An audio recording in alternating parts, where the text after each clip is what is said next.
Check 1 2. Check 1 2.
Yo, the lies told that you never make it. Hopeless, so it seems. Eyes closed, hands open wide to embrace your dreams.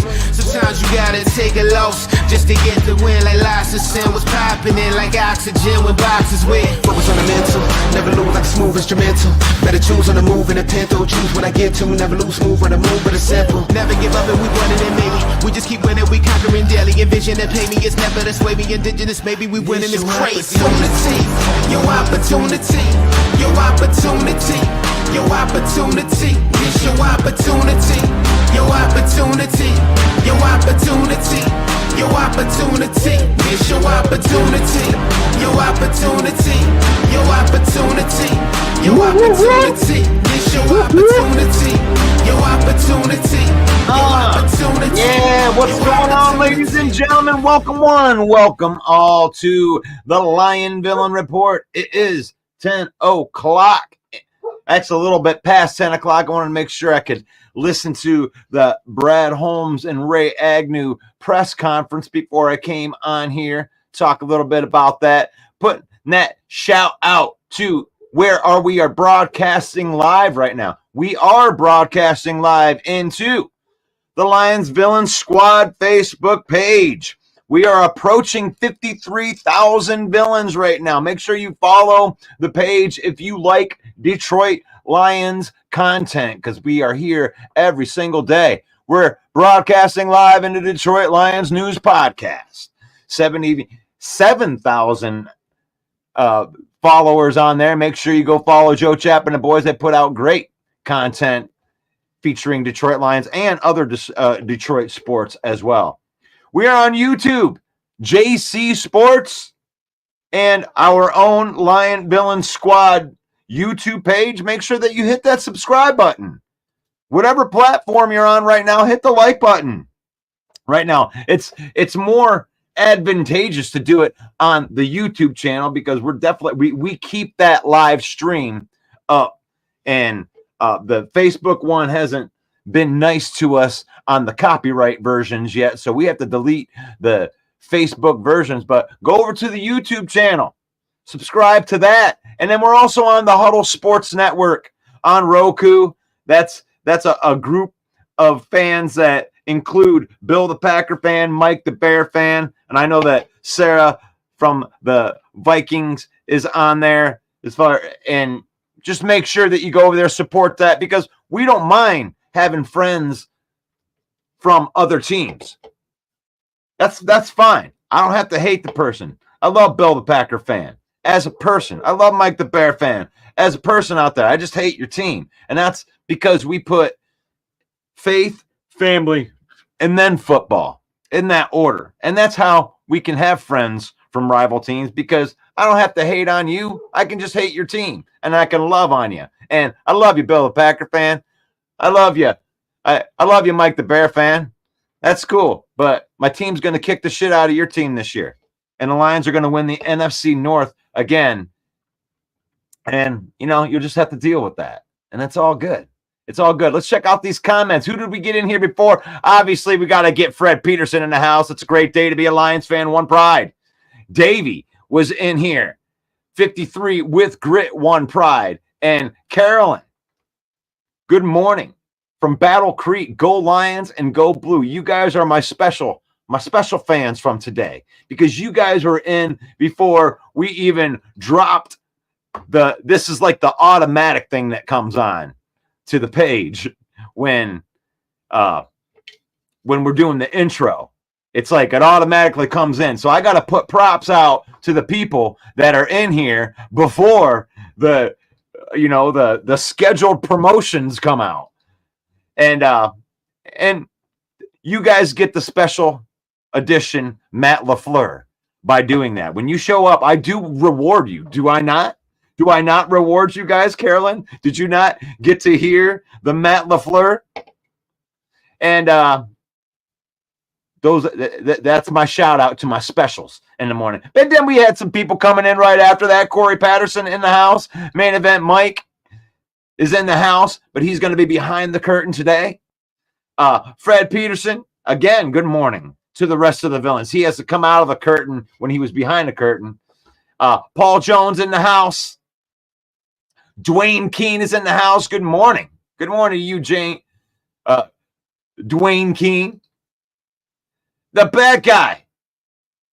It's just me, or does it seem like the longest 10 days in football for Detroit Lions fans? Yeah.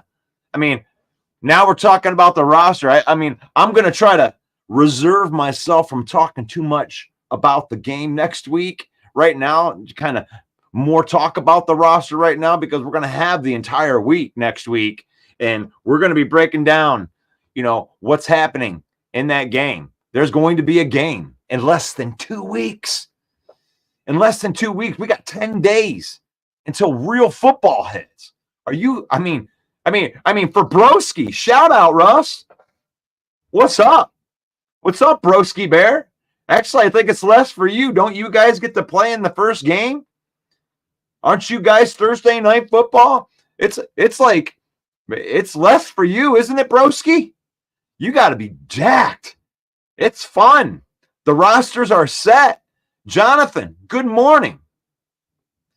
John Harmon, good morning, John.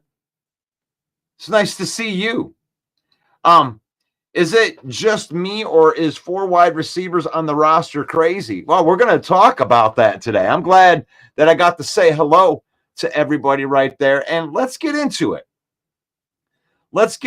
So we got the roster done, and I'm hoping that we can get Mark Orum in here. I don't know if we're having communication issues right here. Needed to get to an email to him that I sent out to him. He should be coming on to the show. If not, we'll try to get him on in a different time. But we're still just talking about these rosters right here.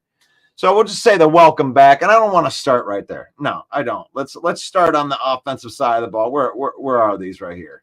No, not there, not there. How about right here? Okay, I went in the wrong order. So quarterback roster, you got Jared Goff and Hendon Hooker. I don't think that this is much of a surprise to anybody. I mean, I know that when they cut Nate Sudfeld and did what they did on the practice squad, that might have been a little bit more of a surprise. But as far as the top two, Jared Goff, Hendon Hooker showed enough for me to see that he can be a backup quarterback that is going to continue to progress. And I think that that's what they saw too. And they echoed that. Hendon Hooker, he's had to do this his entire career.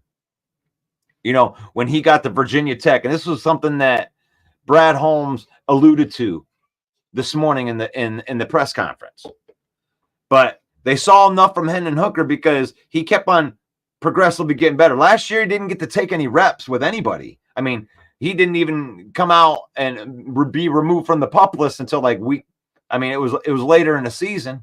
And then he was just doing walkthroughs. And he didn't really get much chance to do any type of OTAs because Teddy Bridgewater was taking all of those reps because we needed him as a backup quarterback. So his first action, his first reps that he's gotten is this year. So Hendon Hooker came in, and you could see how he got better from game to game. And Main Event Mike was talking about on the program a couple days ago about how he even saw it get better, like even series to series.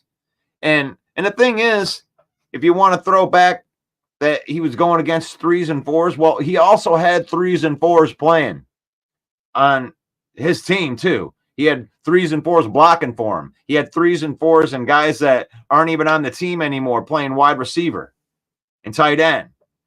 So everybody was down in the competition. He was able to run the offense. He was able to go through his progressions. You could actually see it on the tape, him being able to go through the progression. He wasn't taking off too early. He wasn't having happy feet. And the thing is when he becomes the backup quarterback for the Lions, if something were to happen to Jared Goff, right, they're not going to be putting him out there with the 3s and 4s. Hendon Hooker's going to get to throw to Amon-Ra St. Brown and Sam Laporta and Jamison Williams and be able to run the ball behind an awesome offensive line with Penei Sewell and Frank Ragnow and Taylor Decker, and not some guy that's maybe working at the factory tonight.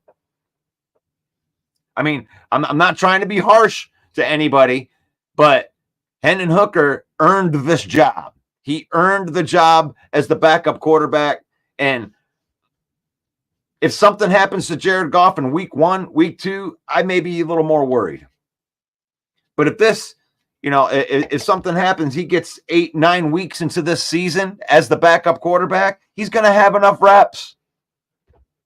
He's going to have enough reps by going through progression this year. He showed that he belonged enough in preseason, in my opinion. Running backs, Jahmyr Gibbs, David Montgomery, Craig Reynolds, Sion Baki. We've been through this. It's not that is no surprise. Maybe keeping 4 running backs was a surprise, but Sion Baki earned that spot, and he's such a value on special teams that it's a no-brainer. It's a no-brainer. Khalif Raymond, Amon-Ra St. Brown, Isaiah Williams, Jamison Williams. They only kept 4 wide receivers, and that's what we were talking about in the comments right there.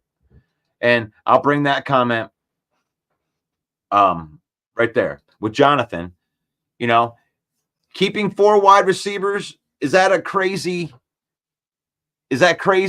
No, not when you do what you did on the practice squad. Because when you look at the practice squad, we be chilling like villains right here. Look at all of those guys that we were able to retain. And that's amazing to me because Brad Holmes and Dan Campbell love the guys that have been putting in the work on this team. And I know that there's been stuff out there. Oh my God, we gotta go trade for Brandon Ayuk. Oh my God, we gotta go and pick up, Danielle Hunter. Oh my God, let's go spend all this money. Oh, let's go trade for this guy, bring him over here, and then just extend him. That's all we have to do. We don't do that. There's zero chance there is zero chance that Brad Holmes going to go out and trade for somebody and give that guy a monster deal like Amon-Ra St. Brown or Penei Sewell. He didn't earn it. You got to earn it here. When we go to get these free agents, I'm sorry that you go out and you get Patrick and he's injury prone, right? You go out, oh my God, you got to get DJ Reader. Why do you got to go get all these injured guys? Because they're going after talent. They want high-end talent guys, and they're not going to overpay for any of these guys. And Tim Patrick is zero risk to bring to the practice squad. Zero risk. He's 6'4". He's the ex-wide receiver. He's got the build that we need because none of the other guys stepped up. These guys had a chance. Yeah, I mean, Tim Patrick's going to have a chance to come in here and do that thing. James Mitchell, he's another guy. When we get into the tight ends. Let's get into these tight ends. Where are they? Yeah, Parker Hesse. Sam Laporta, Brock Wright only kept 3 tight ends.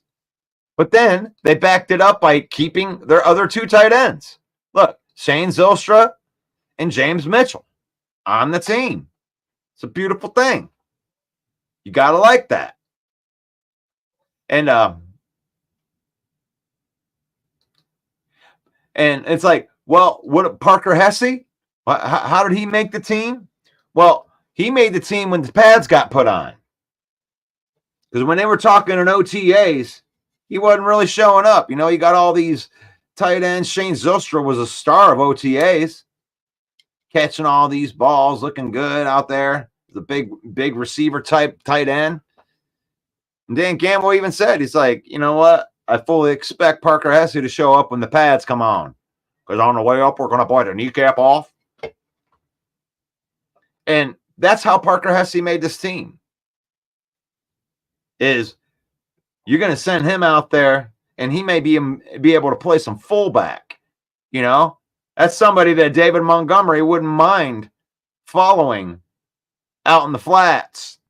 So Parker Hesse can take out, the weak side linebacker and get, and spring it for a bigger gain. That's what type of player Parker Hesse is. He's not going to go out there in too many in tight end sets and be trying to catch balls. Parker Hesse is just going to come in there and punch somebody in the mouth. And that's what type of dude he is. Because you got a receiving tight end. Sam Laporta has proven that he's one of the best tight ends in the league. And Brock Wright has proven that he is a worthy backup here in Detroit. So I love that. So on the offensive line, we bring back Taylor Decker, Dan Skipper, Giovanni Manu, Graham Glasgow, Coyote Awasika, Frank Ragnow, Michael Neese, Kevin Zeitler, Penei Sewell, and Colby Sorsdahl. And I'll tell you what, with Hank Fraley as our offensive line coach, this dude's a stud, man. Like, when you go back through, I like to watch all 22 films because I think the guy breaks down film really, really well. And one of the things I noticed when he was doing a film on Giovanni Manu, but what I really saw during that video that I was watching on Giovanni Manu on all 22 films was our offensive line is coached so good. And you watch these guys; they look like it. I mean, it almost looks like a Madden game. They're so damn good. You know, they walk out and and it looks like like a magnet to where all these guys are blocking in that perfect spot to set up the gap, and they're just coached so well. All of those guys. You want to talk about a guy that made some strides? Giovanni Manu looked lost in OTAs. He looked like, oh my God, we just drafted a 6'8", 350-pound athletic freak that can't play football. And in a sense, he was kind of right in that. But the progression that he made from OTAs all the way up until he's having an 85 pass blocking grade in that Kansas City game is amazing. So whatever they saw in Giovanni Manu, I mean, that's some good stuff. And the cool thing is Dan Skipper's the swing tackle. He's the next in line. Colby Sorsdahl is the one next in line after that. So the chances of us seeing Manu right off the bat is low. You know, he made the 53-man roster. He still has work to do. But you can see why they drafted him in the 4th round. I mean, just the physical gifts. They teach this guy how to tee off, and it's over. And it's over. All right, now we get to the defensive side of the ball, and this is what a lot of people have been waiting for. Now let's do the line first. Welcome back. Here's our defensive line. Marcus Davenport, Josh Paschal, and they kept John Kaminsky on the roster because they need to put him to IR. They didn't expect the Broderick Martin IR thing. I think they planned on moving him on that type of IR. So they had to use a roster spot for one of the guys because the rule is you can only protect 2 guys, and they wanted to make sure that they put Emmanuel Mosley and now Broderick Martin on the IR before, because that's the new rule. You can do 2 people without using a roster spot. So, but they had to use a roster spot for John Kaminsky because they do expect him to come back. So I expect him to go to IR today and leave up a roster spot. And that may be where Kyle Pecco moves himself up, and then they may pick up another practice squad guy. So you got Paschal, Aleem McNeil, DJ Reader just cleared the PUP list, and he may be ready week 1. They had plans on him being there week 2 with DJ Reader, but it looks like there's a chance that he could be there week 1. So that's nice to know, especially that he made the roster and that he will most likely play in the first 4 weeks. So Levi Onwuzurike, let's see if it. I mean, I cannot wait. To see what this guy can do after the way that they've been talking about him. And they didn't show him in the preseason, which tells me that he locked his spot in practice because of the work that he's been doing with Frank Ragnow. Mekhi Wingo, 6th-round draft pick. A lot of people expect him to be that guy in the middle sooner rather than later. And then they kept James Houston.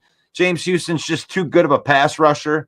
I mean, it may be the only thing that he can do. You know, he may only have, high value on 3rd down and obvious pass rushing downs, but that's okay because he does it at a high level. Linebackers, Jack Campbell, Alex Anzalone, Malcolm Rodriguez, Derek Barnes, Jalen Reeves-Maybin, and the only surprise in that is Ben Neiman makes the roster. But, I mean, a guy's just playing too damn good. Play so good in OTAs and preseason that you just can't ignore him. You just can't ignore him. Then they were able to, one of the reasons they kept the 52-man roster was because they put a waiver claim in and claimed Trevor Nowaski from last year. I know that this is what Jeremy Ballrick's one of his favorite guys from last year. So kudos to the Lions staff for making the 69-man roster something to be. I mean, wow.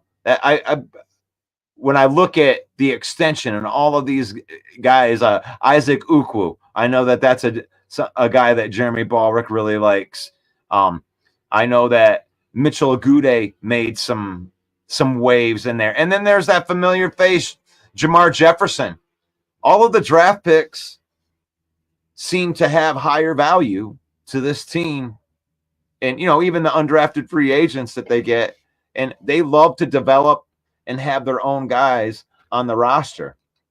And then with the defensive backs, look, those defensive backs, Terrion Arnold, Brian Branch, Carlton Davis, Khalil Dorsey, Brandon Joseph, love that story. Kirby Joseph, Ifatu Melifanu, Ennis Rakestraw Jr., Amik Robertson, Lauren Strickland, Kendall Vildor. And to put it into perspective, guys, last year, Kendall Vildor makes this team. That may make you puke in your mouth a little bit because you have, not good memories of Kendall Vildor. But you got to understand, Kendall Vildor started the NFC Championship game last year. I mean, and when you think about it, he's not the first choice, second choice, third choice, fourth choice, or fifth choice, or sixth choice. If he comes in, he's going to be the seventh, eighth DB. If that tells you what type of upgrades were made to this roster, I mean, I don't know what else tells you that. Let's get into some of these comments right here. Let's see. Oh, yeah, I was waiting on Corey was waiting on the Coach LaFleur. Maybe I'll give it to you guys here in a little bit right here. I want to see what else we got. Fred Peterson. Let's see. I already got that. I got to get back into where I was. I'm so sorry. Is it crazy for 4? Okay, there's where the spot says. All right. I'm hyped for the season to start. Did that Hutchinson kid make the cut? Yeah, I think he made it onto the team. Carolyn says, I love Brad Holmes' press conference this morning. He and Agnew are so good at explaining why they think through the processes. I did write down some notes on that. And Scott Young says, let's go. The Packers suck. Man, you guys haven't put very many comments in here today. I guess nobody wants to talk to me today. Have a good day, Ryan. Says right there. But 53-man roster's all set. We're feeling good. We feel like we have one of the best rosters in the NFL. I mean, honestly, 1-69. I can't complain too much on that. Donovan Peoples-Jones also made this practice squad. I don't know why he wouldn't have been on this list. Is that right? There you go. Donovan Peoples-Jones. Let me know what you think. Let me know what you think about this 53-man roster. I really like what Brad Holmes was talking about, just alluding to Carolyn's comment right here. I did have some of the notes that I took on here, and I loved what he said about Jameson Williams. And I really wanted to hear that echoed outside, and the way they talk about Jameson Williams busting out this year. And you can believe it or you can not believe it. I may be a Homer Lions fan for just believing the words that come out of my coaching staff's mouth because they don't lie. They don't pull any punches. If Jameson Williams wasn't doing well and they didn't have the belief that he was going to have a breakout season this year, they wouldn't talk about it.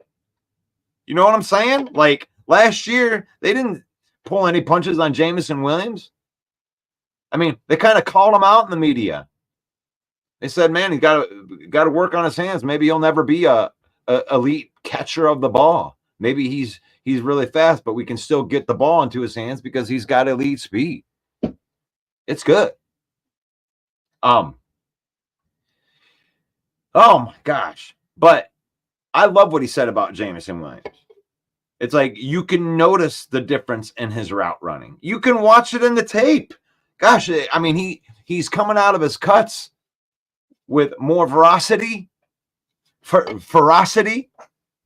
He's you can tell that he's watching the ball into his hands. He's catching the ball with his hands, and he's showing that he's more than just a gadget guy around. He can run the in route, the out route. He's completely expanded his route tree. So, I mean, that was part of the thing is like, if you're going to play like you're only two-dimensional where you can just like run the football or just go deep, well, then that's how they're going to use you.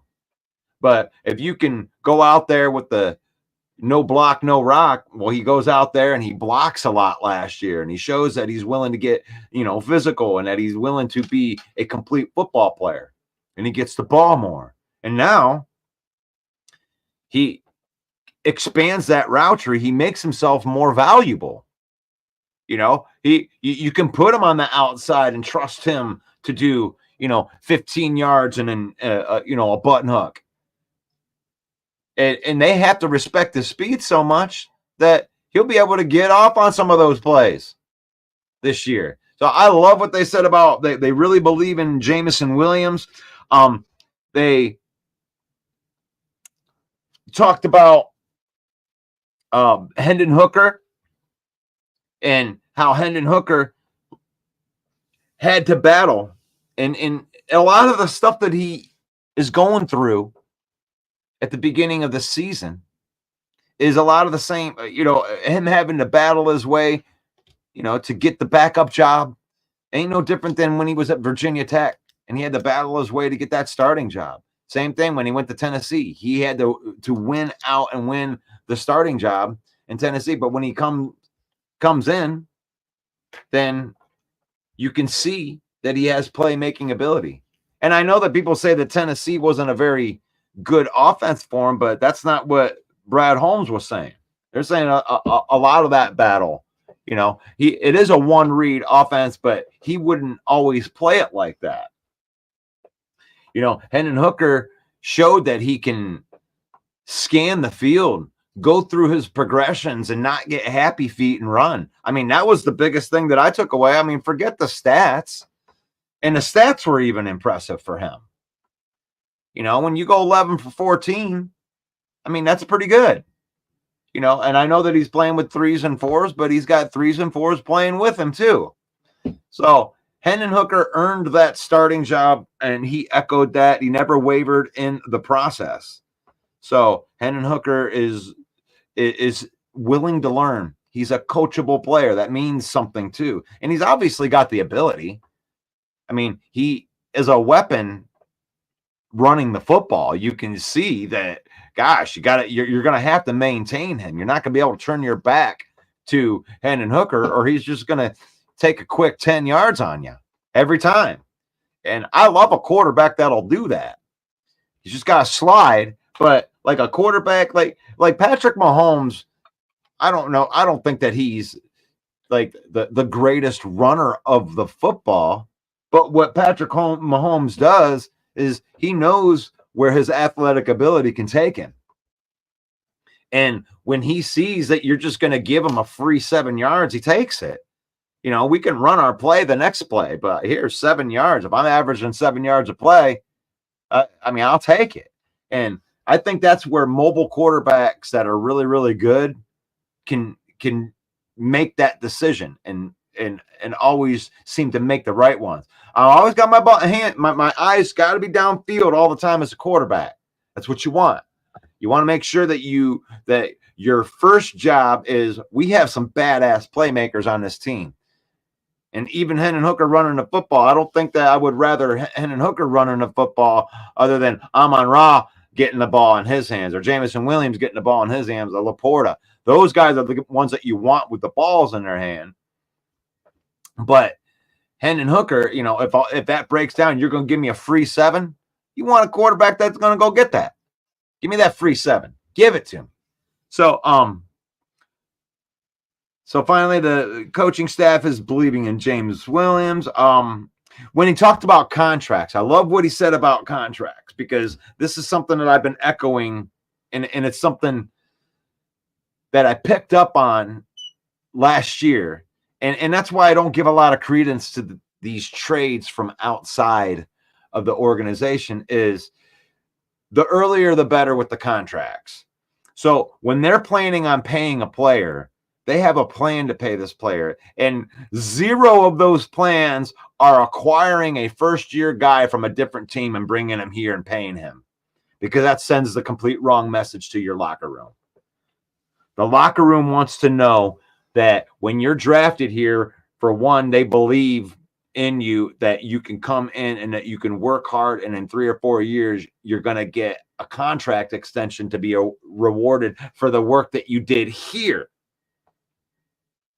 And they believe in the earlier the better with the contracts. That's why it seems like they were ahead of the 8 ball on all of the contracts.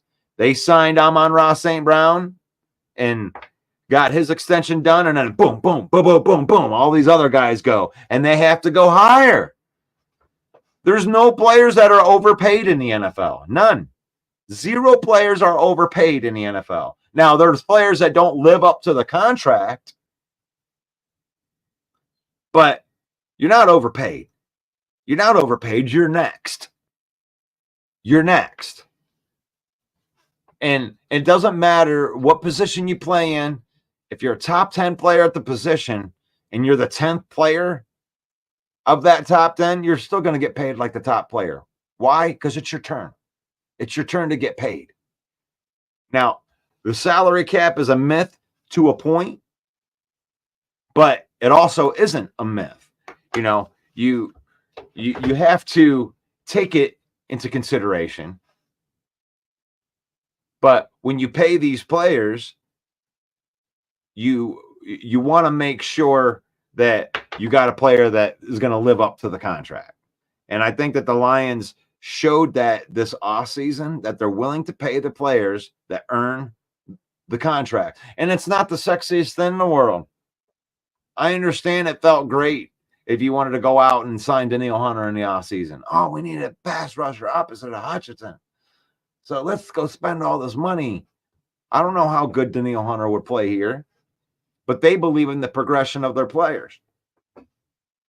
And I love that. I mean, whether you believe in it or not, I don't always believe in it, but what I've learned to do is trust the coaching staff, because every time I try to say, man, I didn't want that. I wanted this guy. I wanted that guy. I trust Brad Holmes because he proves me wrong every time I want to make that. Oh, we'll put a shout out to Robert Pertana. Good morning, bitches.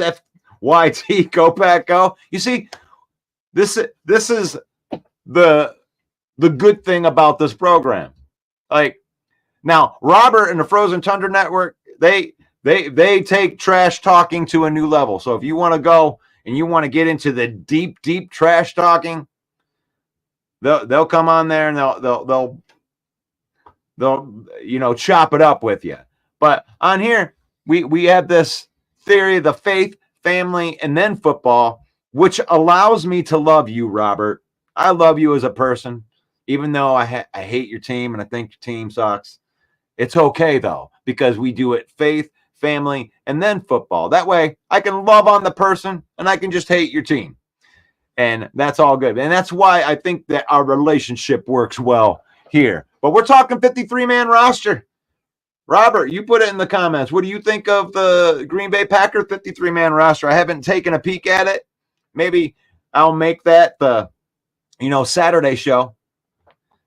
And we'll go through the other NFC North teams. And that's kind of what I had planned on doing this week.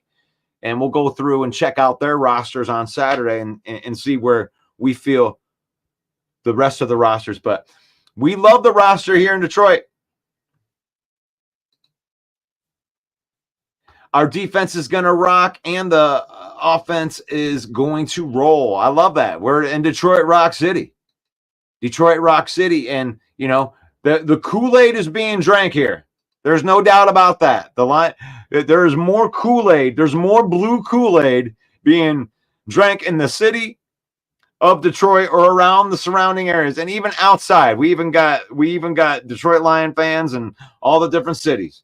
They're pulling for us now, right? The 53 man, they're drinking Kool-Aid. The Kool-Aid is flowing like wine, and it's good. And it's good. It's good for a change. It's good for a change not to have to only have to battle rival fans, because rival fans aren't going to believe in anything that we did. But at least it's not half of our fan base coming through and telling us why we're SOL and everything. So we've at least won over our own fan base for the most part. There's still a couple of guys that are like, I think they can still blow it.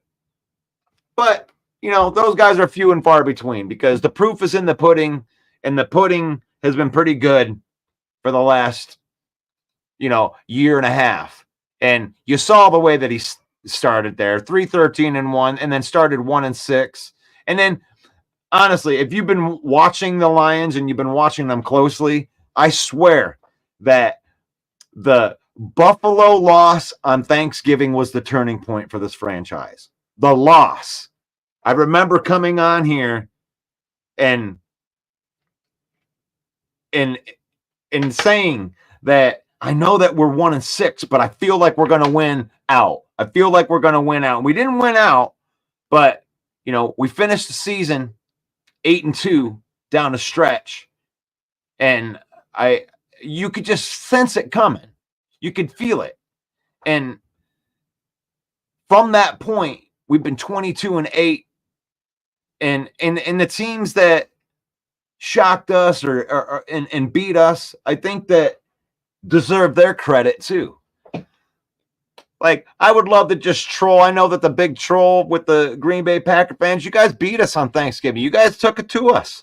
I'll give you credit where credit is due. They came right in right off the bat. I think it was play action on like the first play. Jordan Love throws a bomb to our weak ass secondary, and they catch a huge play. They go right down the field, and they punched us right in the mouth on Thanksgiving. I'm not gonna hide behind that. But I know a lot of Packer fans had a real hard time. And Robert, I'll give you credit, because you, Steve, and A-Dub were the only Packer representatives when we were doing trash talking that came in after the Lions punched you guys in the mouth right off the bat, right into that first game in Lambeau. So, long story short, is the Lions and the Packers, we're going to be butting heads for the next couple of years, because you ain't going to be rolling over us like you used to. You ain't going to be able to throw down your guaranteed W's like you used to. You used to just be able to go right into the schedule and be like, we're the best. We have Aaron Rodgers, and everybody's the best on our team. So WW, the Chicago Bears, WW. Like, you used to be able to just say that. The Green Bay Packers can't say that no more. And it isn't just the Lions. I do believe that you will split with the Bears, at least, if not worse.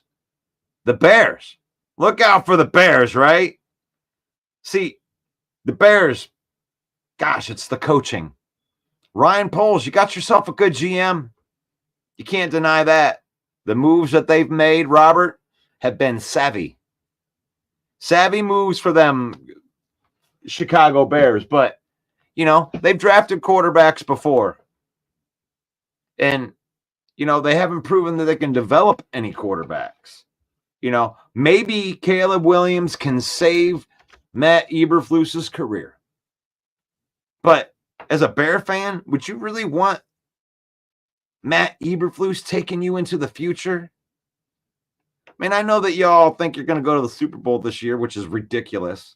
You guys aren't going to the Super Bowl. Stop it. Stop it. Chicago Bear fans, 15-2. Stop it.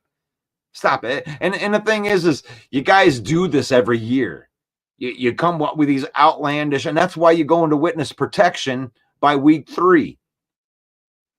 It's okay. It's okay to say, hey, I'm good with my team being a progression. Learn from Lion fans. We've had to learn how to be realistic for years. Why would we go out there and be like, yeah, 13-3, here come the Lions, Matt Patricia? Of course there's some Homer Lion fans, but most of the Lion fans have learned how to be realistic. Bear fan, do it. Figure it out so you don't look so dumb. My God, you didn't win very many games last year. You finished at the bottom of the division. So you don't have to make yourself out to be that great. You can say, hey, I know my team's better. We only won 7 games last year. Probably got lucky to win 7 games. So if we win 9 games, we might make the playoffs. And I don't have to look like a dumbass when I predict 15-2 and they go 12-5. I mean, come on. It's just a little word of advice to Bear fans, because they are by far the most homeristic fan base that's out there. There's no doubt in my mind. And everybody that is not a Bear fan would agree with me, I think. I think the Packers at least have some right to be homeristic about their team. You got a quarterback that came down the stretch and played very well down the stretch. You paid your quarterback. You got a plethora of nice wide receivers. So I think that Green Bay has a little more room to brag in that spot. I think that Bear fan should just go after the Packers. Just be like, you ain't going to sweep us. That won't make you look bad unless you get swept. But then you're in the same position that you've been in. We can't beat the Packers.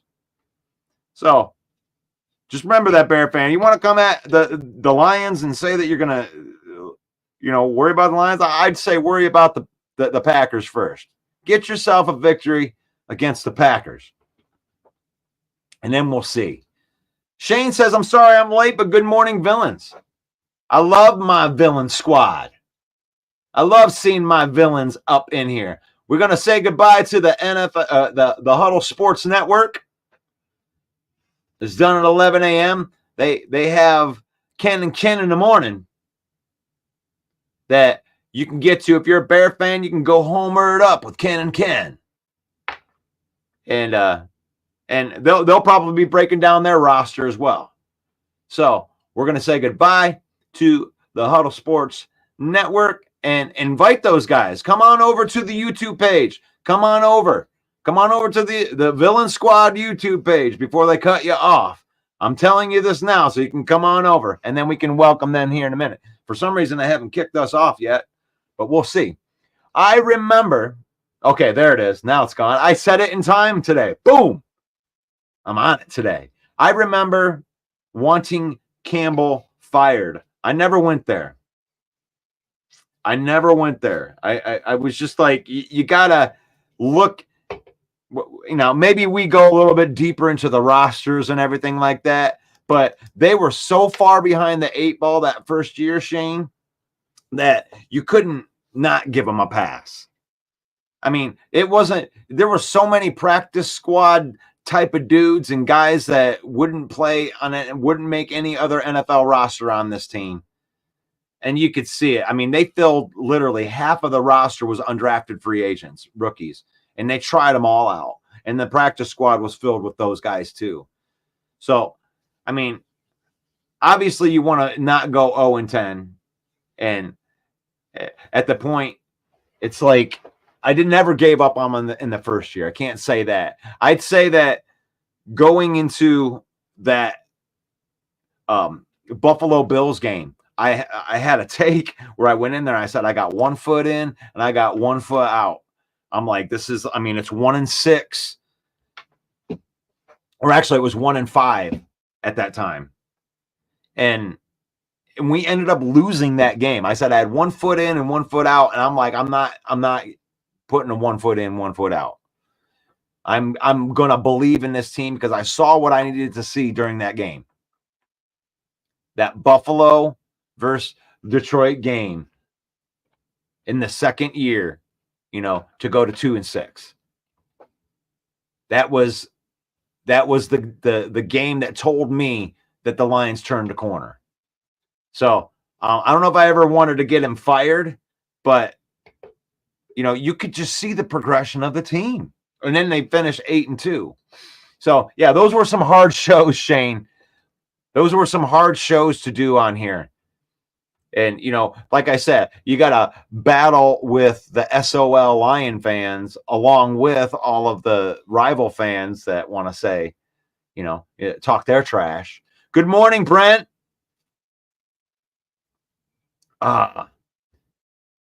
Brent says that he called in today. I have been very dizzy. Well, we're going to have to throw some prayers out to Brent because that's not good. We don't want to be feeling dizzy. And I hope that everything is okay, Brent. Good morning, villains. Sorry I'm late. It's a great day to be a Lions fans. Elise Memes, the queen of memes, crushing it. That Dan Campbell, Sion Vaki. I mean, you're spot on, girl. If you haven't got a chance to check that out, go to the Facebook page and check out some of Elise Memes' work onto the Facebook page, the Villain Squad Facebook. We got 52,000 people on there right now, and her work is great. Scroll down until you see the Dan Campbell stepbrothers. It is amazing. I don't even want to tell you about it because I don't want to ruin it for you. But go there, check that out, and make sure that you go give Elise a like and a follow too, because she's always spot on with these. I appreciate you so much. Shane says, I watched the 2021 season opener. I think the Lions versus the 49ers in Ford Field. I seen what was there for us. Okuda went down, but we fought. That was that was the epic moment of, Penei Sewell in his rookie game. They cross-trained him at right tackle when he came into the league as a left tackle. They wanted to make him the right tackle. And he had to play left tackle out of nowhere and crushed it. He didn't allow it. I mean, he had a great first game. And that was an epic moment. That's where you knew you found a player. Because you try to fill a 53-man roster, and that may have been one of the only ones. Amon-Ra St. Brown had not arrived yet. The starting wide receivers were Rashad Perryman, supposed to be, Quintez Cephas. God, Tom Kennedy was on that team too. That Tom Kennedy will never die. Ever. Was the first NFL game I went to. Oh, sorry about that. That was an exciting game though, Shane. That was an exciting game. Even, they almost came back and made that something, Thanks, Dwayne. I'll take all the prayers I can get. Yes, please. Send some prayers out to Brent. Hopefully that he's just feeling dizzy. Maybe he just stood up too fast. Hopefully. Jeez. Man, seeing Barry Sanders had a great time in Detroit. I wanted to go back for another game, and hopefully we win next time. That's very, very cool. Very, very cool. But we're talking 53-man roster. Lions have their roster. And, I mean, how many of you guys are surprised with some of these moves right here? Let's talk about Jake Fromm. Jake Fromm, State Farm, comes in 1 week and takes the third string backup job that was just lost from Nate Sudfeld. I don't think that Nate Sudfeld is going to make it back to the roster. I mean, you don't want to keep those 4 quarterbacks. You can develop this kid. And this move says a lot about Hendon Hooker too. I mean, the fact that you're not even going to keep Nate Sudfeld as the backup's backup tells me a lot about Hendon Hooker right here. Jake Fromm, you got 2 young quarterbacks that you're going to be developing. I mean, this is an old New England trick right here. They were able to, sell their Matt Castle and Jacoby Brissett, their third string, and they were just developing quarterbacks, and they were able to sell some of their quarterbacks at a higher value. So the Lions have already proven beyond a shadow of a doubt that they can develop players. Everywhere they can develop players. They wanted our players. You want our players coming from here, especially our offensive linemen. But if they got two developing quarterbacks behind Jared Goff ain't going nowhere. None of these guys are going to take Jared Goff's job. But you want to talk about accruing, high value assets? Well, nothing's going to accrue at a higher rate than a quarterback. If you got a quarterback, even Jake Fromm, if he develops into anything, somebody might pay a day 2 or a day 3 pick to just have a quarterback that's that can play as their backup. You can trade that player. And if Hendon Hooker gets through this season, doesn't play a snap, and keeps developing, I guarantee that next year he's going to be worth maybe a day 1 pick if they continue to develop him, because people are dumb when they can't develop quarterbacks. They will pay high prices for quarterbacks. I mean, the Green Bay Packers should remember that. What was the name of that kid that had that big, huge game with against Stafford when they played in week 8? Who made tons of money, went to Seattle. What the hell was his name? Oh, not Floyd. Oh, what is his name? Somebody help me out.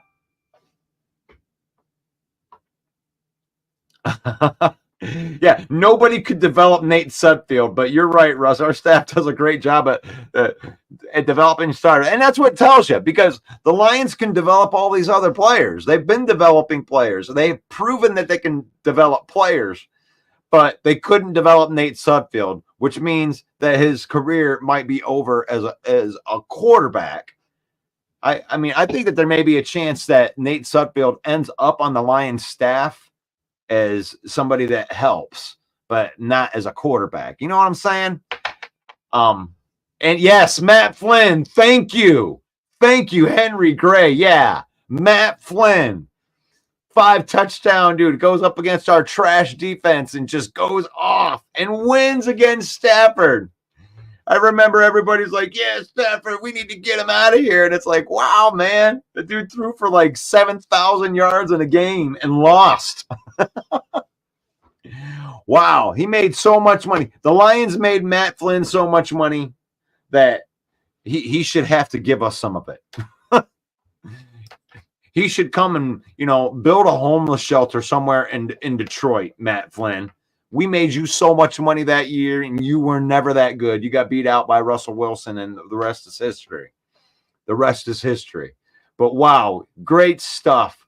Great stuff right there. But yeah, we can develop quarterbacks. And we bring in Allen Robinson, too. That was another one that I wanted to throw here. Allen Robinson I think, is an underrated signing because, we needed these big receivers. And we gave these guys a chance to come in. We gave you a chance, Donovan Peoples-Jones. You could have made this 53-man roster.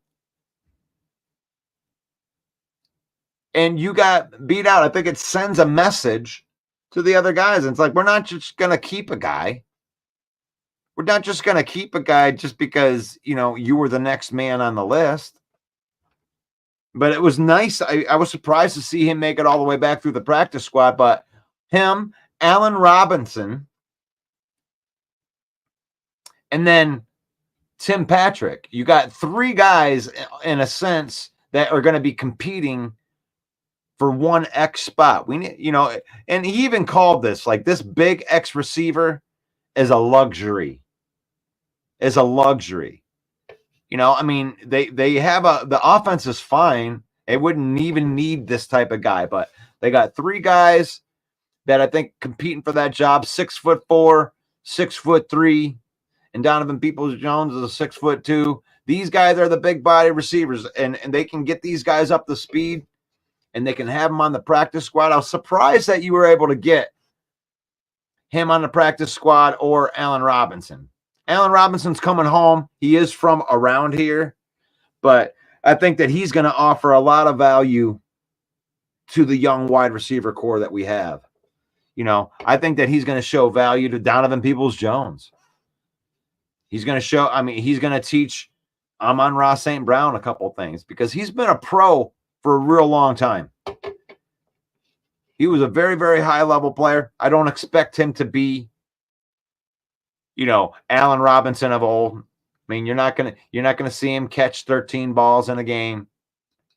But as a valued red zone target, when you go out there in 4 or 5 wide receiver sets, I mean, Allen Robinson is your 4th or 5th wide receiver out on the field. I don't hate that. I don't hate that at all. Brent says it makes me wonder if DPJ was having family issues. You're right, Russ. The Lions gave him all the time in the world to be our number 3, and honestly, to be a number 4 or a number 5 or a number 6. He got smoked on that depth chart because we kept the top 4, which is Amon-Ra St. Brown, Jameson Williams, Khalif Raymond, and Isaiah Williams, the undrafted free agent. And these guys earned the job. So now you're looking at the practice squad, and you bring back DPJ on this practice squad, but you also bring in Tim Patrick and Allen Robinson. So right now, the best case scenario for him is he would be the number 5 wide receiver. Oh, and Tom Kennedy too. Tom Kennedy will never die. Tom Kennedy will always be available. But he's competing for the number 8 wide receiver when you extend it out into the practice squad. So yeah, he's got a big hill to climb when it comes with this. But that's cool. To me, that's awesome. We were just talking about 2021, where half of the team was undrafted free agents, and you're really just looking for anybody to be at least a little bit talented. Malcolm Rodriguez was your starting linebacker, and right now he's kind of delegated to special teams because our linebacker room's so deep. I mean, really think about that. The running backs. We had DeAndre Swift, and Craig Reynolds has been he was the number 2 guy. And then he didn't even make the roster last year and makes it back on the roster this year. Wide receiver wise, there's Amon-Ra St. Brown and Khalif. Those were the only 2 receivers that were on that team.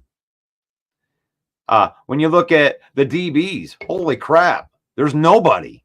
There's nobody. 0. My bad. Ifeatu Melifonwu. End of list. That's the cornerbacks that were here in 20. You talk about an overhaul. Holy crap. A tight end, Brock Wright. End of list. Brock Wright got rewarded because he's been in the trenches working with us. And then offensive line. This is where we kept the most of the people. This is where we started the rebuild, was the strength of what Bob Quinn left behind, which I have to admit, Bob Quinn, even though he was a shit GM, was able to identify offensive line talent. Because when you look at this list, Taylor Decker, Graham Glasgow, and Frank Ragnow were all drafted by Bob Quinn.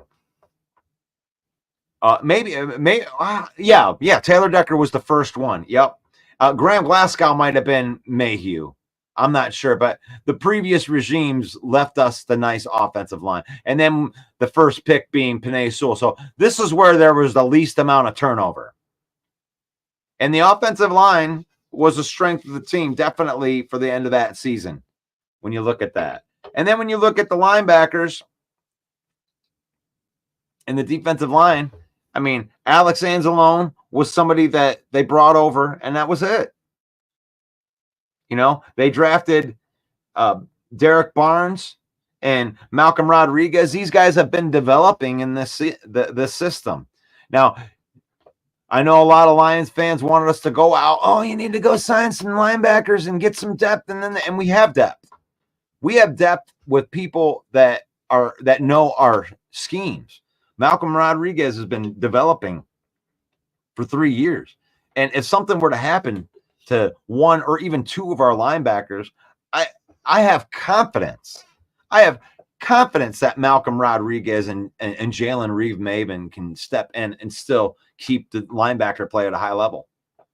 I mean, all of those guys. I think Jack Campbell's a superhuman, and he's going to play like a superhuman this year. Derek Barnes has developed into one of the better linebackers in the NFL.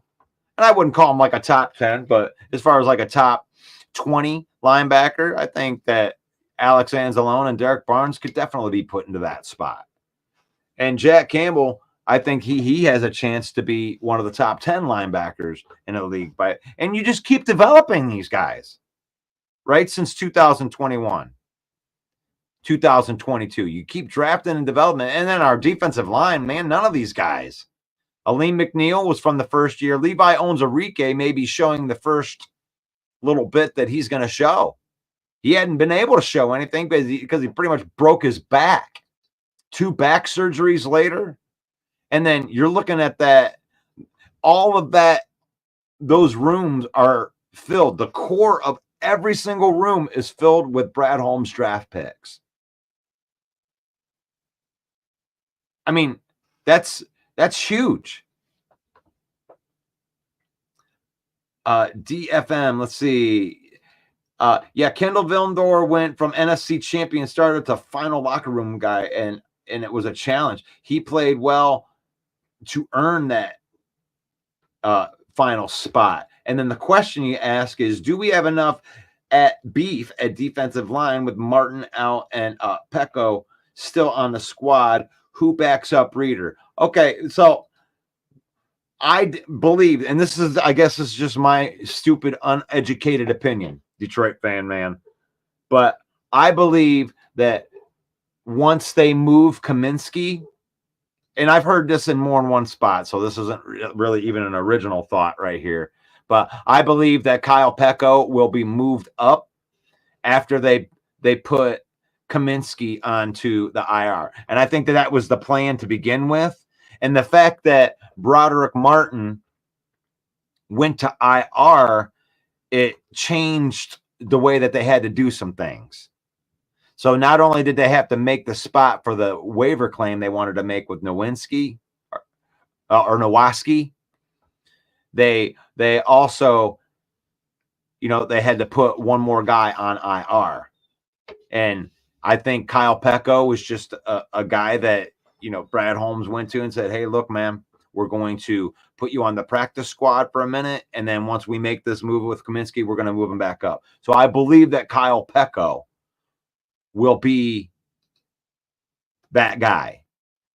Just give it a day. I mean, they may even do it by the end of the day today. And then when they move Kyle Pecco up, they may even bring another person back in, from that's waiting out there to get him on the practice squad. So,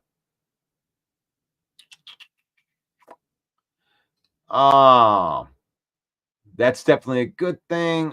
Dennis Cockerham, the Trailer Park Country Band, putting a shout out. I got a soft spot for musicians because I am a musician myself. I love singing and playing and being an entertainer right there. So shout out to the Dennis Cockerman and the Trailer Park Country Band. All right. Buddy says that in both Bears games last year and the Packer home lost, our offensive line was banged up. So the Bears and Packer fans think they can beat us off of those games. Well, I think that's just a lazy take anyway. We're going to beat you because we beat you last year. And the Lions went into this offseason with that mentality. Like, they're not going to underestimate anybody. That's why we wanted to make sure that our team got a lot better. And where our team got a lot better is on the depth. So when they meet those same guys like a Colby Sorsdahl, if they have to, and we have a couple of our guys out, our backups got a lot better this offseason, in my opinion. So if they just think they're going to waltz in and do it because they did it last year, I mean, they got another thing coming. The defense is going to be unrecognizable, guys. That defensive line, I mean, don't sell these guys. Like Marcus Davenport, I mean, people just dismiss him because he has injury problems, right? So because he's had injury problems and a half, he's just not going to be good. Wow. That's the only thing I can say about Davenport. Well, he's never there. And that could possibly be true. They may be able to say, hey, oh, look, Davenport got injured again. Oh, wow, what a big surprise. And that's the low risk, high reward. That's what you go with. The same thing with DJ Reader, right? And it's like we just expect the rival fans just expect nothing out of DJ Reader because he had a quad injury. Well, the thing is he's recovering from that quad injury. It looks like he's going to be ready, recovered from that quad injury. So, he's gonna play. He's gonna play. He's gonna be there. And you know what? When you look at his past and you look at what he's done, when he's out there, he wrecks shit. DJ Reader wrecks stuff. You're going to go out there. He's going to be removed from the PUP list. I got a feeling that he's going to play week 1. And here's the thing. DJ Reader cannot be blocked with one man by anybody. There is no one center that can block him. He's a man. That's what he is. Like, what did you get it? Why did you get DJ Reader? You got him because he demands. He demands a double team. If you don't double team DJ Reader, I've said this probably in every show for the last 5 days, at least at one point in time, you can't block DJ Reader with one guy. And if you think that you can, then you're a homer for your team. You can't block DJ Reader with one guy. He will wreck your play. That's the way that his whole career has been. We either double team DJ Reader or he wrecks your play.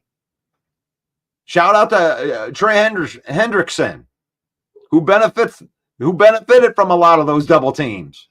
Trey Hendrickson got more one-on-one looks with his big sack season. So for me to think that Aiden Hutchinson could progress this year, he's going to be put in a really, really good spot.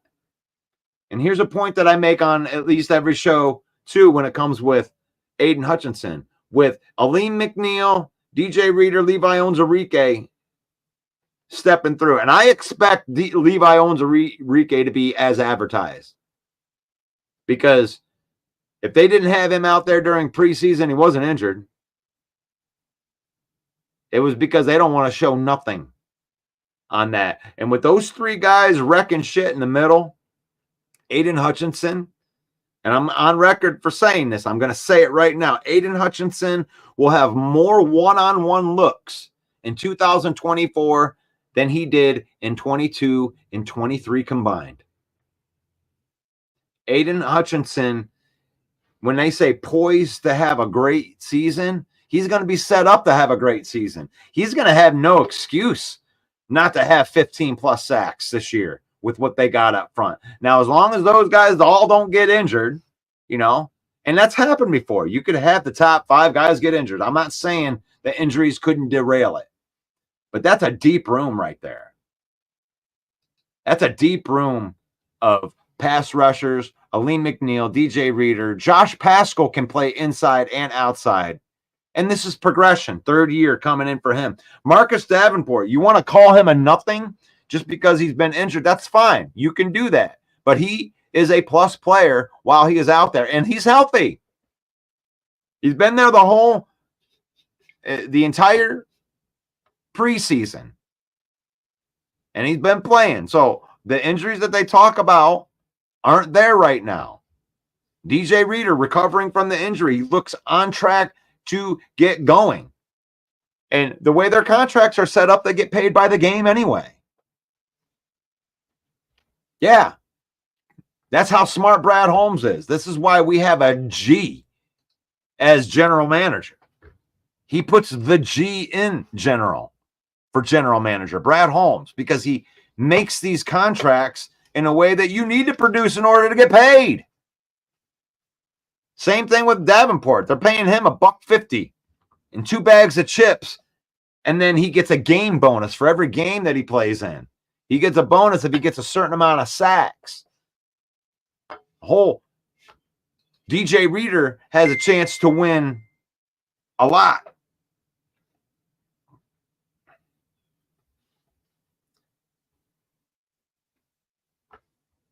So I love our defensive line. What do you guys think of the defensive line? Am I being too homeristic here? Is this just too much? I mean, I feel great about this defensive line. So we'll see if DJ Reader can wreck stuff.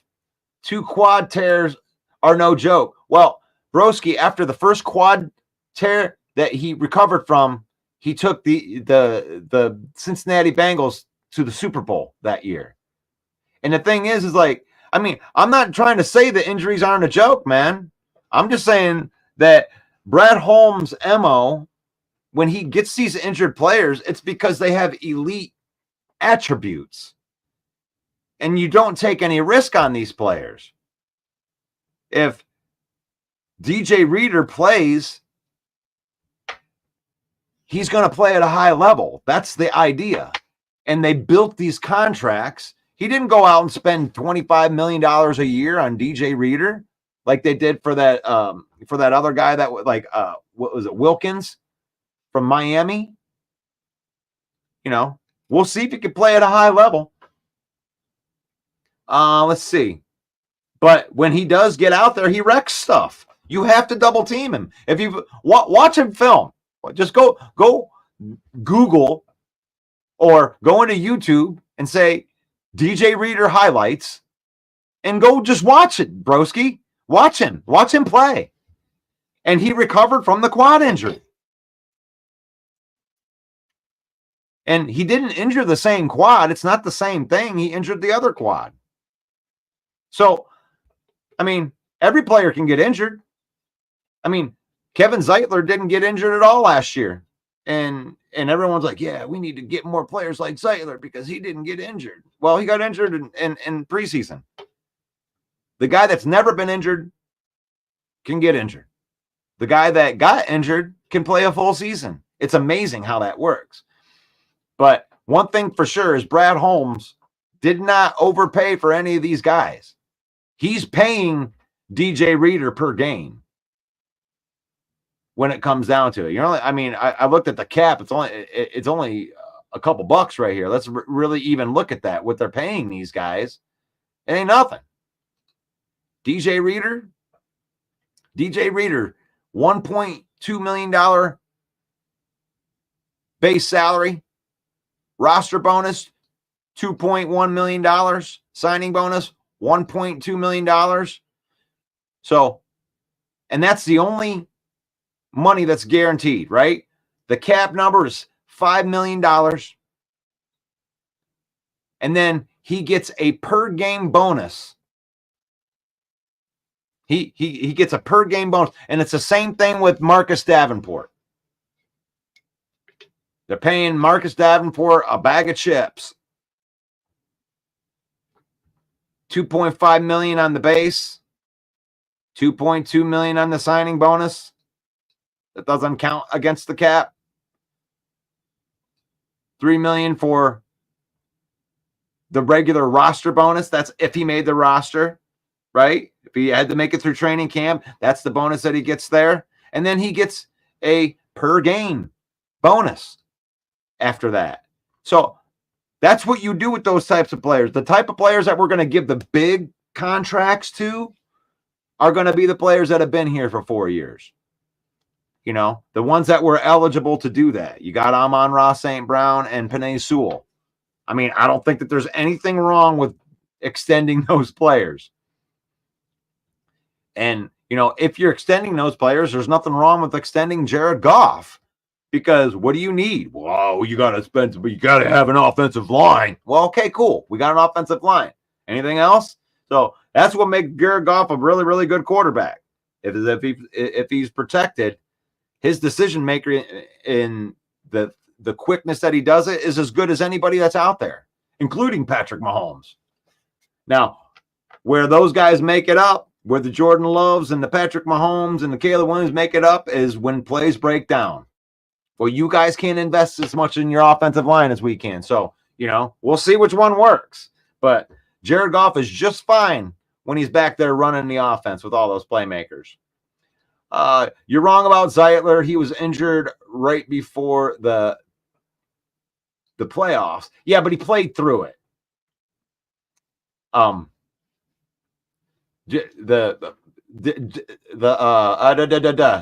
Zeitler played through the injury. He didn't have any injured games that he showed on there. So whatever he played through, and he did not tear his quad. His is a shoulder problem.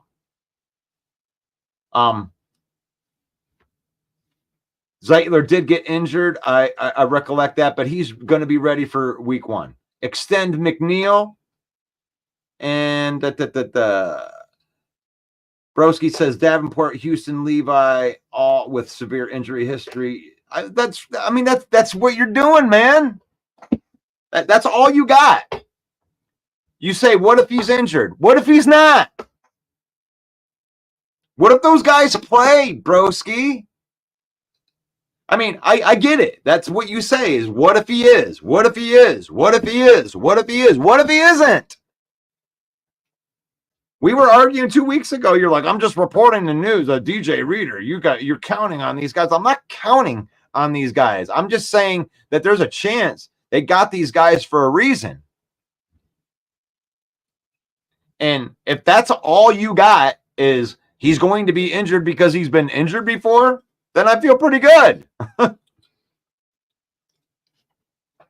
feel pretty good. I feel pretty good about our crew to do that. I mean, now these guys, all these injured guys start dropping like flies, then I get it. They keep James Houston. James Houston's recovered from his injury. Like, these guys are recovered from their injuries. Now, DJ Reader may take longer, but them pulling him off the PUP list doesn't even necessarily mean he's going to be there week 1, right? And that's okay. But what it does say is that he's probably going to be there before week 4. So being sooner rather than later is a good thing, I think. He tore his quad last year and injured his shoulder this year, but he played in that game. Can you play on a torn quad? Can he play on a torn quad?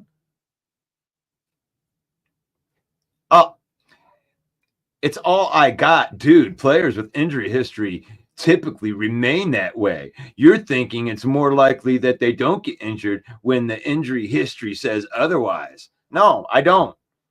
I don't think it's more likely or less likely.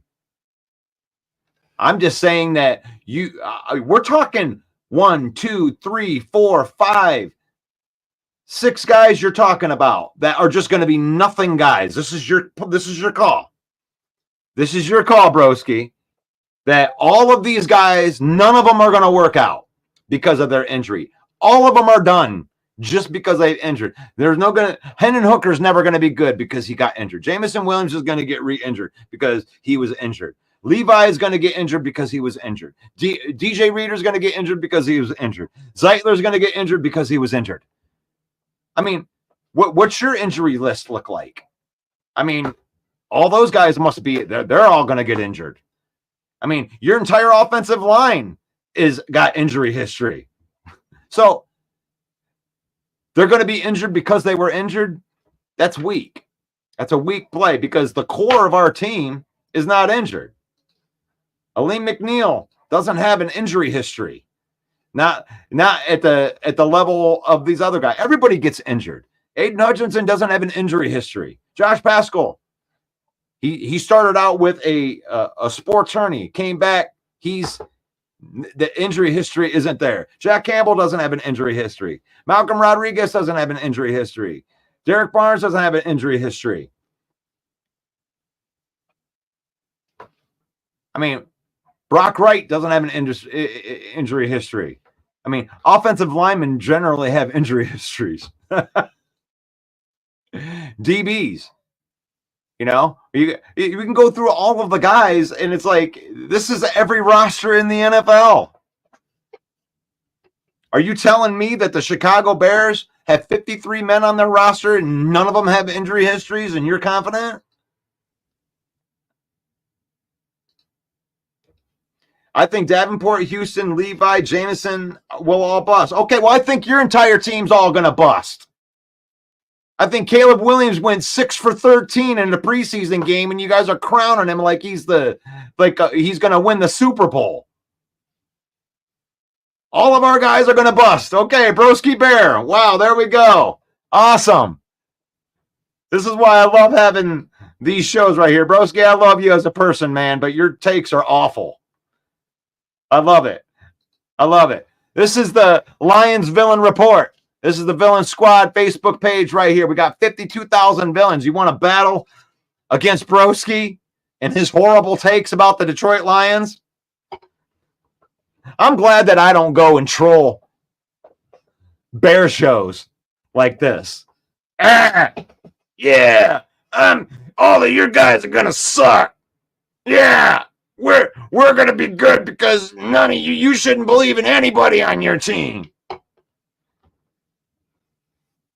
Lions have the best roster in the NFL from 1 to 69 through their practice squad and the guys that they got. And I'll stand by that. I'll stand up here. I'm going to say it from the rooftops. Say whatever you want out there, broski. Packer fan.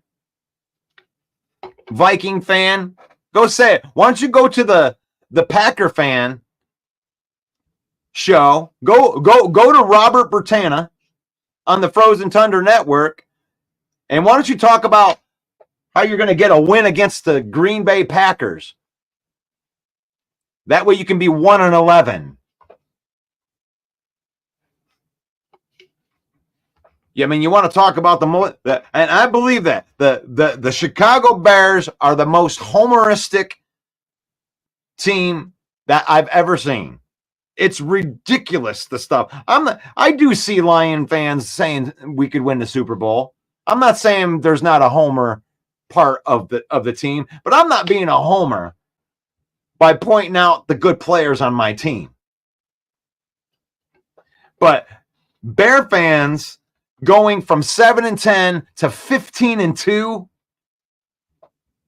with all over the place. They're all over the place. 15-2. We got a guy better than Patrick Mahomes. Top 5 quarterback. Caleb Williams right ahead of Patrick Mahomes. Stop it. Stop it. And it isn't even that we don't believe in Caleb Williams. It's like you're not even giving the guy a chance to be average. The guy might be above average, and you're going to call 15-2. The guy's going to go win 10 games, and you can be disappointed.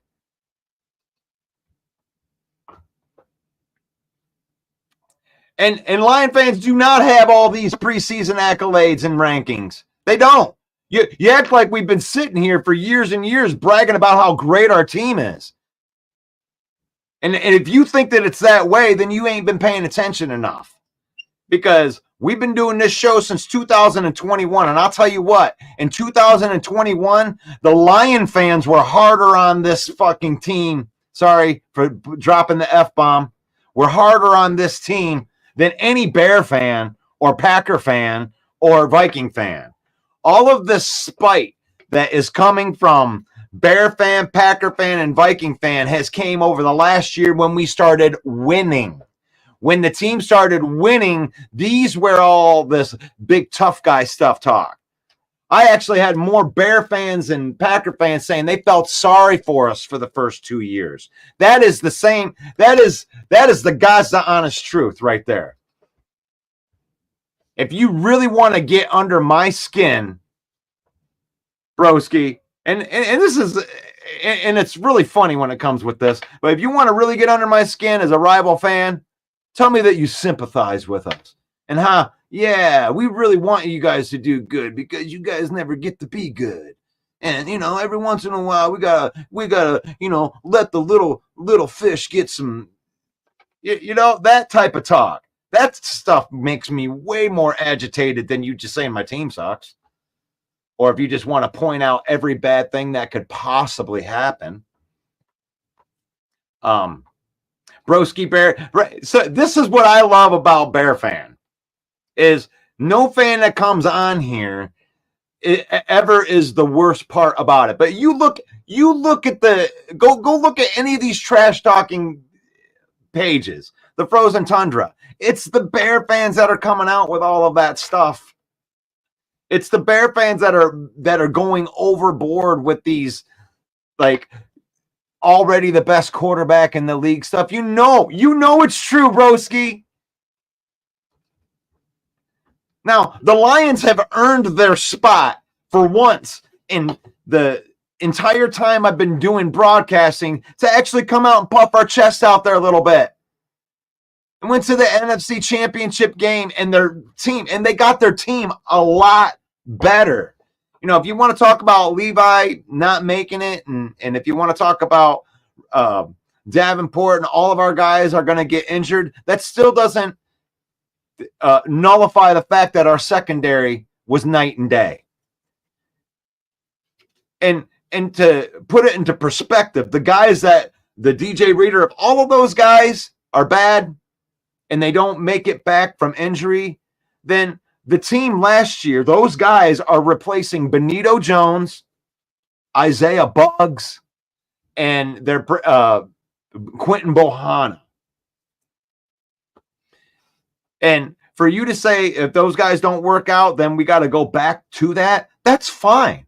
But even Kyle Pecco is better than Bohanna or Benito Jones. So our backups, broski, are better than the guys that we had last year. You don't give us enough credit for how bad those spots were last year. Brad Holmes can't fix everything in 3 years when you rip it to the studs. Not everybody can get their other teams to pull their pants down for you like the Carolina Panthers did. I give your team a lot of credit on here. And Broski is super consistent with his comments. He is, but so am I. I've been pretty consistent with my comments too. And that's cool. That's true. We deserve to be on top until we're not. I see. And that's where we're at. It's like year after year after year being told that you can't because you haven't. You can't because you haven't.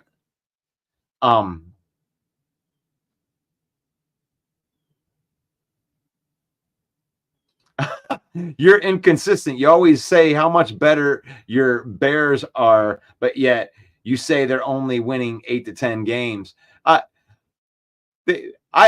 me side with Broski on this one a little bit, Fred. I mean, when you say that the Bears are much better, but yet you say they're only winning 8 to 10 games, 8, 9, or 10 games is better than 7.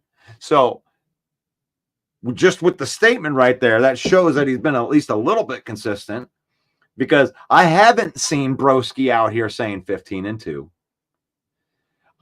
Yeah, Broski should have a show. I would support Broski's show if he had his own show. I certainly would. His takes aren't awful. His takes on the Lions are awful, but his takes on his team, he knows a lot about his team. He knows a lot about our team. Bear Down Mike says the Lions have earned their spot. Caleb needs to show from start to finish that he is the guy. The city loved Fields. As much hype as Caleb gets, he better be everything that he say he is. Yeah, I would say that we earn the spot. And Caleb, it doesn't need to show from start to finish. I think it's Eberflus that is the guy that's got to show you something right here. Because if I'm going to give, like if I've given the Bears any credit, it's Ryan Poles. Ryan Poles can bring talent in. The dude he knows how to do the wheeling and dealing. His negotiation with Carolina and LA were enough for me, where I can tell you that Ryan Poles is who he says he is. He's a good GM in this league, and he will continue to be able to bring the Bears talent. The question has never been the talent. The question has been the coaching staff, because you brought in Fields, you brought in Trubisky, and that's under two different coaching regimes. So I don't know what it is, the stranglehold of the team, or however they're working their stuff in the back room, but it seems like there's not a good trifecta of management in the Bears. It's like you need to have good GM, good coach, coordinators, and you have to be able to, and then the ownership, they all have to be in conjunction. And if any one of those pieces are out, it just doesn't work, and the Lions have went through that for years and years and years. This is the first time in my lifetime where I felt like ownership, talent, and coaching all are on the same page, and they got a common goal, and they have a common vision. I've never even really ever been able to say that the Lions have an identity until this year.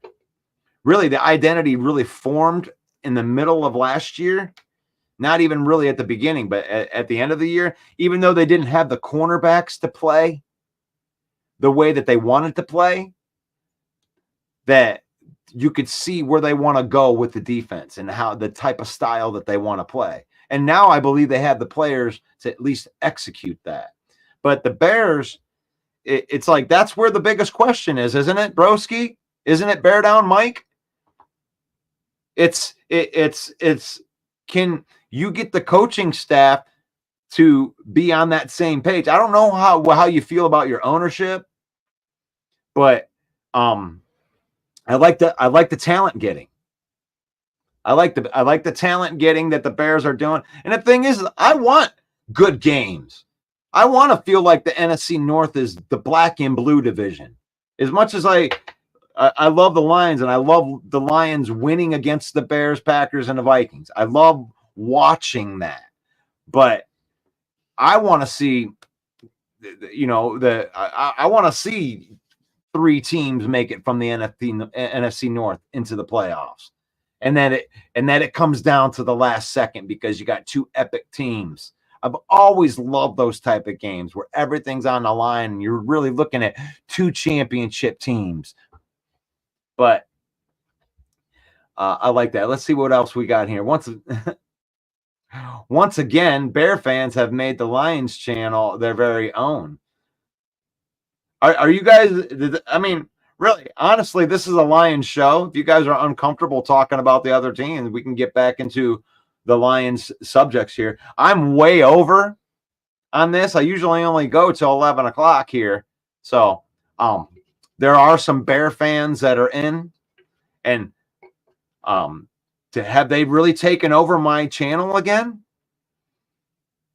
Bear says, you have always bear down, and I always to the Bears, much better than when people came in. I'm just saying what I'm hearing Fred say. That's all right. That's all right. That's my cue. Like, I want to be enjoyed. I want to make it so everybody's having a good conversation. It seemed to be football in there. Like I said, I enjoy Bear fan or Viking fan or Packer fan giving their opinion, because I'm a homer. So obviously I'm going to see my team through the homeristic eyes, right? Just like all the Lion fans. And I know that you guys see your team through homer eyes. So to get the opinions, and to me, I feel pretty good. If the worst thing that you can say is our injured guys are going to get injured because they've been injured before, then I'm good with that, because everybody's taking a chance. Everybody's taking a chance on their team with injuries somewhere. and it's okay. It's all good. I'm not leaving with the ball in my hand here. We went over a little bit. We went over a lot, actually. I love talking to you guys. I mean, I look up, it's 11:52, and I know I started 15 minutes late, but I gave you an extra half hour today. And really, I didn't give you an extra half an hour. You guys had conversation in here that made me go an extra half an hour. And I really appreciate that, man. It's faith, family, and football. Davey loves it. Brent loves it. Bear Down Mike says, where's Mike at? Well, Mike doesn't come on my show every time. Mike has his own show. So if you want to catch Mike, for sure, Mike comes in on Monday nights. Let me go find his little graphic right here. Got to find Mike. Yeah. Main Event Mike's show is every Monday night. And it's going to make a lot more sense during the season because you're really, Mike wants to handle all of the recaps. He wants to handle, giving the box scores and stuff. And he's really, really good at that. Recapping the game, we give our final decisions. And, right before the Monday night football game, we'll make our picks. And then during the season, on Thursdays, but on Thursdays on my show, we'll pick our lock picks. And we'll probably pick some of the games for the Sunday too. So if you guys want to come in on the Thursday edition of this show, we like to do our picks for the weekend on that one. But that's Mike. Mike comes in. You can count on Mike here every Monday night, 7 p.m. And I produce that show. I may even pop in if I want to throw one of my bad opinions in there. Adam says, have a blessed day. Russell, NFC North is going to be a showdown. This is going to be fun. A couple of years. We kind of predicted this a couple of years ago, Bear Down Mike. We were talking about this actually in the last offseason where I was like, the Bears, I didn't think were going to be real great last year. Actually, I thought they overperformed for me a little bit. But I thought that for years to come, that you were building something good. And if you can get that coaching together, I think that the Bears can be in that window, just like the Lions are in that window right now. I believe that we're directly in that Super Bowl window, and it's going to last at least 3 years that the Lions will be held in this regard. And I think that you could add an extra 4 or 5 years on that, depending on the moves that are made in 2026 on the extensions when they restructure either Sewell or Goff or Amon-Ra, however they work that money situation. But the money, the fluid salary cap thing that the Lions have going on right now is good as I've ever seen any team. The ability to acquire talent, the amount of talent that we have on our team right now, along with $42 million of cap space is unbelievable to me. So it's not we have the most talented roster in the NFL. It's we have the most talented roster in the NFL with a ton of money, which means that as long as the bottom doesn't fall out, they won't have to cash in on any of that money. They'll be able to pay some of their players, maybe even during the season, or get a lean done, or continue to extend the guys that were drafted here. And that's what you really want. Any team wants that. Any team wants that, is that you want to draft, develop players, and pay your own players. I'm totally sold on that now. Totally sold on that. But we're broadcasting live. This is the Villain Report live every day, 10 a.m., except for Sunday. Obviously, that's game day. Broadcasting live. Please go give us a follow over at the Lions Villain Squad. We're approaching 53,000 villains on that page right there. Thank you for your support. Broadcasting live. Thank you for the support from Detroit Lions News Podcast, Joe Chapp and the boys, the YouTube channel, Lions Villain Squad, and JC Sports too. Subscribe to those pages for more sports content. And then until 11 o'clock, we're always live on the Huddle Sports Network on Roku. You can get that on your Fire Stick or your Roku stick, however that works right there. And we love having these extra fans in here, having Bear fans in here, feeling good about the season. We love that. And why is that possible? Because of faith, family, and then football. We use football to create memories, to spend time with our family. We use football. We don't let football use us. We don't turn into a butthole or lash out on rival fans because we love you. We love you because of faith, family, and net football. Because we can love on you, but we can hate your team. And with that, I'm going to say, go Lions. And may the Lord bless you. May the Lord keep you. May the Lord shine his face upon you until we meet again tomorrow. Football Talk, Lions Villain Report. Peace out. God bless. Hey, yo, the lies told that you never make it. Hopeless, so it seems. Eyes closed, hands open wide to embrace your dreams. Sometimes you gotta take a loss just to get the win. Like lots of sin was popping in like oxygen when boxes wet. Focus on the mental, never lose like a smooth instrumental. Better choose on the move in a pinto. Choose what I get to, never lose smooth on the move, but it's simple. Never give up and we winning it, maybe. We just keep winning, we conquering daily. Envision and pay me, it's never the sway me. Indigenous, maybe we winning this crazy. Thank you, buddy. Your opportunity, your opportunity, your opportunity. It's your opportunity.